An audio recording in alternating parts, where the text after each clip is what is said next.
Bienvenue à toutes et à tous, voici le sommaire de ce journal. Le chef de l'État Joseph Kabila Kabange a promulgué la loi portant institution et organisation du Conseil national de suivi de l'accord CNSA. Selon cette ordonnance rendue publique mercredi 15 novembre sur la RTNC, le CNSA est une institution d'appui à la démocratie dotée d'une personnalité juridique. Et puis, la CENI s'active dans les déploiements de matériel logistique dans les provinces à moins de 10 jours de la campagne électorale. Un convoi de 35 camions Kamaz a voyagé mercredi 15 novembre vers les provinces de Kwango et Kwilu, conduit par le rapporteur Jean-Pierre Kalamba. Ces véhicules atteindront leur destination dans 3 jours.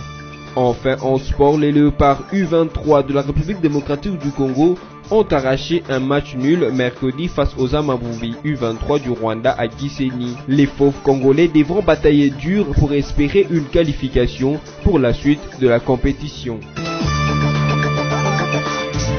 Dans une ordonnance lue mercredi 14 novembre 2018 sur les antennes de la télévision nationale congolaise RTNC, le chef de l'État Joseph Kabila Kabange a promulgué mardi 13 novembre 3 lois, dont seule portant institution et organisation du Conseil national de suivi de l'accord et du processus électoral CNSA.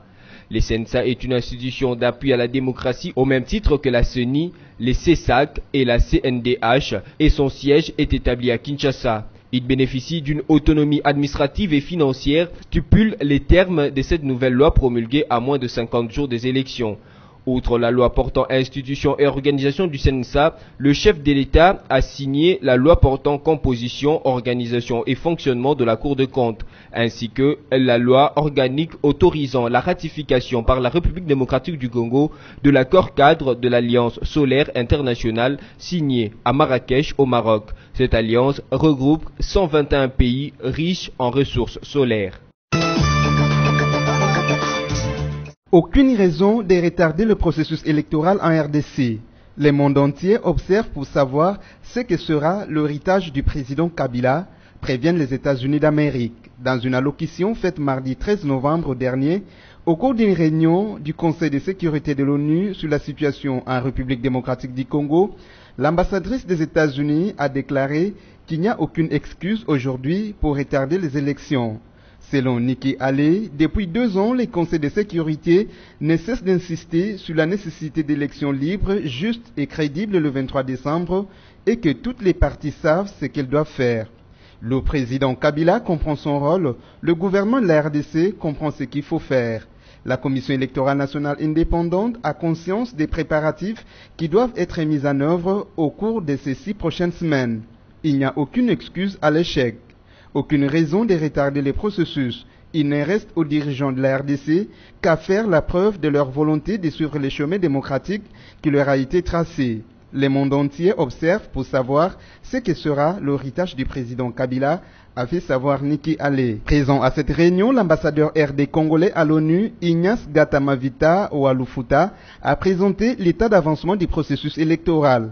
Pour le financement des opérations électorales du 23 décembre, il a déclaré que tout se passe aussi correctement que prévu et conformément au plan de décaissement établi. Il a dit dans sa présentation que plus de 70% des sommes budgétisées ont été déjà décaissées jusqu'au 23 octobre et le gouvernement s'emploie à mettre à la disposition de la CENI les moyens requis pour les étapes critiques restantes dont le montant restant à décaisser est évalué à 122 millions de dollars américains.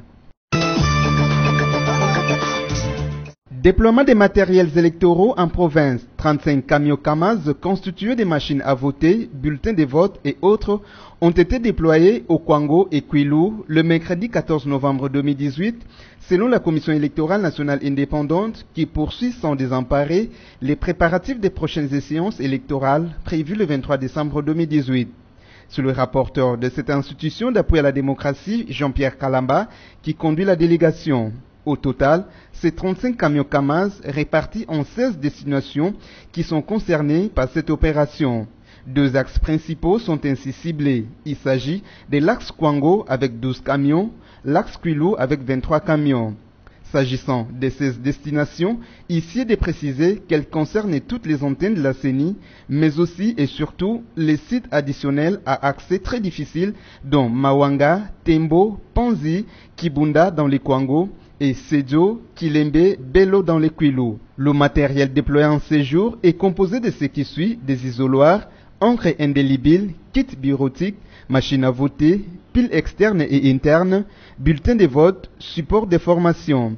Le déploiement de ce matériel devrait atteindre tous les sites ciblés au plus tard dans les 3 jours qui suivent, a confirmé la cellule de communication de la centrale électorale.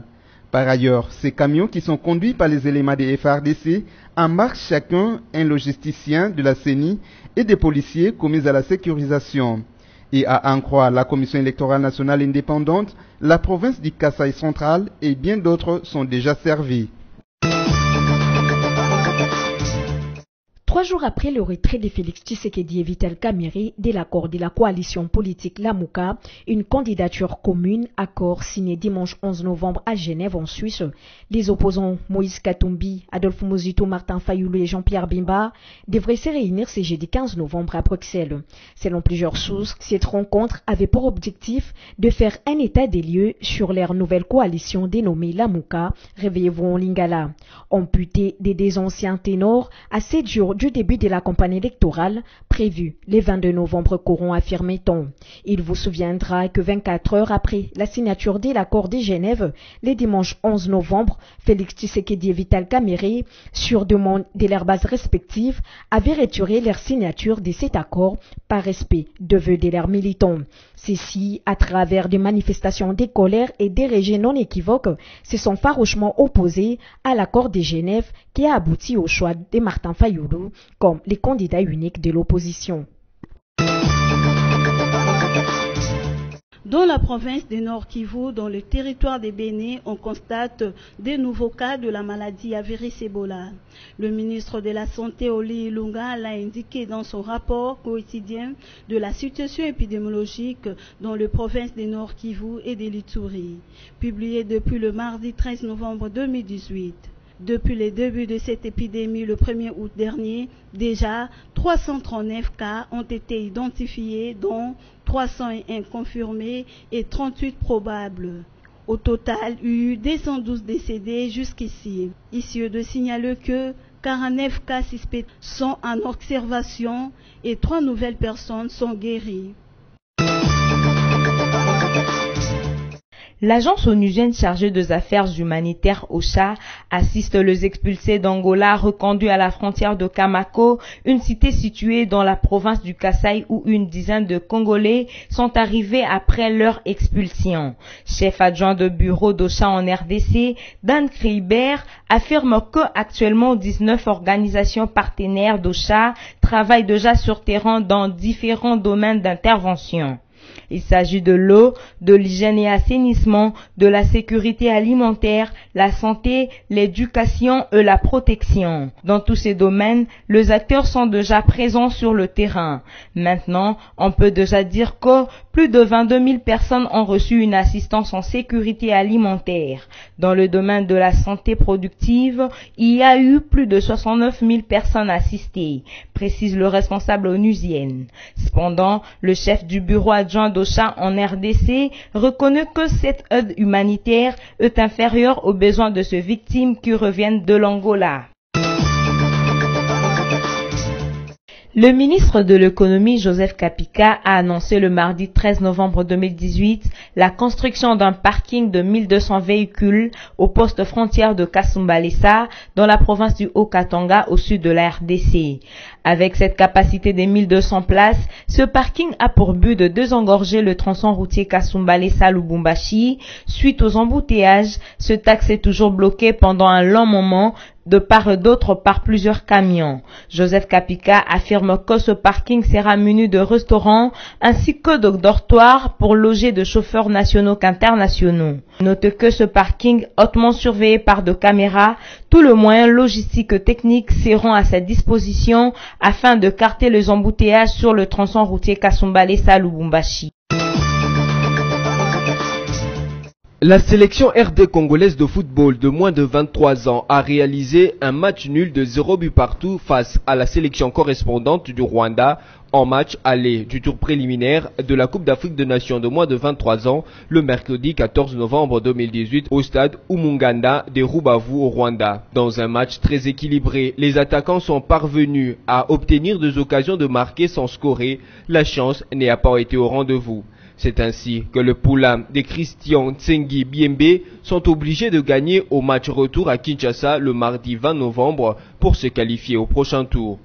Toujours ce même mercredi 14 novembre, cette fois-ci à Kinshasa pour le compte du championnat national Vodacom Ligue 1, l'AS Vita Club a battu l'AS Dragon Bilima par la marque d'un but à 0. Ce pour les comptes de la 13e journée du 24e championnat national. L'unique but de la partie a été marqué par Voudissa Makila à la 57e minute. Notez qu'un autre grand rendez-vous sportif est au menu ce week-end. C'est la très attendue derby du Poulmalebo entre la RDC et la République du Congo les dimanches 18 novembre 2018 à Brazzaville pour le compte de la 5e journée des éliminatoires de la Coupe d'Afrique des Nations Cameroun 2019. C'est déjà demain vendredi 16 novembre 2018 dans la matinée que les fauves congolais vont traverser pour Brazzaville. Pour vous qui nous avez pris en cours des diffusions, voici l'essentiel de titres. Le chef de l'État Joseph Kabila Kabange a promulgué la loi portant institution et organisation du Conseil national de suivi de l'accord CNSA. Selon cette ordonnance rendue publique mercredi 15 novembre sur la RTNC, le CNSA est une institution d'appui à la démocratie dotée d'une personnalité juridique. Et puis la CENI s'active dans les déploiements de matériel logistique dans les provinces à moins de 10 jours de la campagne électorale. Un convoi de 35 camions Kamaz a voyagé mercredi 15 novembre vers les provinces de Kwango et Kwilu, conduit par le rapporteur Jean-Pierre Kalamba. Ces véhicules atteindront leur destination dans 3 jours. Enfin, en sport, les Léopards U23 de la République démocratique du Congo ont arraché un match nul mercredi face aux Amavubi U23 du Rwanda à Gisenyi. Les fauves congolais devront batailler dur pour espérer une qualification pour la suite de la compétition. Ainsi s'achève cette session d'information. Merci à vous de l'avoir suivi et restez-nous toujours fidèles.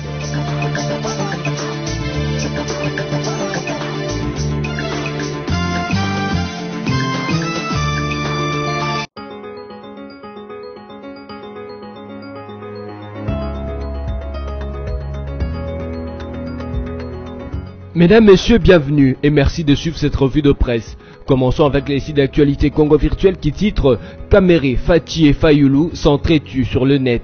Couverts par eux-mêmes d'opprobre après leur fumisterie de Genève et le retrait fracassant des signatures fraîchement apposées sur leurs accords, les principaux protagonistes à l'élection de Genève en viennent à une guerre médiatique visant à se salir mutuellement dans l'espoir de se réhabiliter dans l'opinion. Une démarche que les Congolais ont subodorée mais sans se montrer prêts à embrasser ceux qui leur ont tourné le dos pour aller jouer soi-disant en leur nom le jeu des Occidentaux en Suisse. Après avoir tenté de se circonvenir lors de leur conciliambule de Genève qui a abouti à la désignation d'un éphémère candidat commun de l'opposition pour la prochaine présidentielle, Félix Tshisekedi, Martin Fayulu et Vital Kamerhe se livrent à présent à une guerre via les médias. En toile de fond, ce trio est conscient du coup dur que leur inflige leur deal de Genève où tout compte fait, l'enjeu dominant était non pas de sauver le Congo, mais bien de se dominer les uns les autres. Les égos surdimensionnés ont ainsi mis de côté le peuple avant que celui-ci ne vienne rappeler tout le monde à la raison,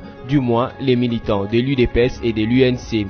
Poursuivons cette revue de presse avec Forum des As qui note en grand titre « Élections en ordre dispersé, les scénarios se confirment. Après l'UDPS, l'UNC prêt à aller seul au front. S'il y a eu un Genève, il y aura sans doute un après Genève pour l'opposition. À 8 jours calendrier du lancement officiel de la campagne électorale, le ciel politique de l'opposition n'envoie aucune éclaircie qui serait une sorte de lampe témoin de son unité.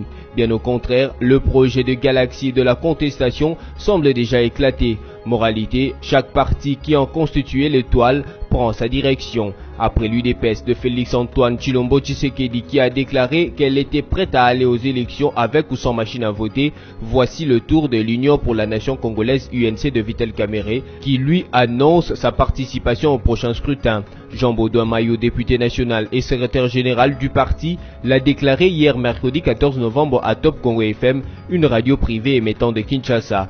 Par ailleurs, ce cadre du parti de Vital Kamerhe ajoute que les temps qui restent ne permettent plus à l'opposition de se réorganiser.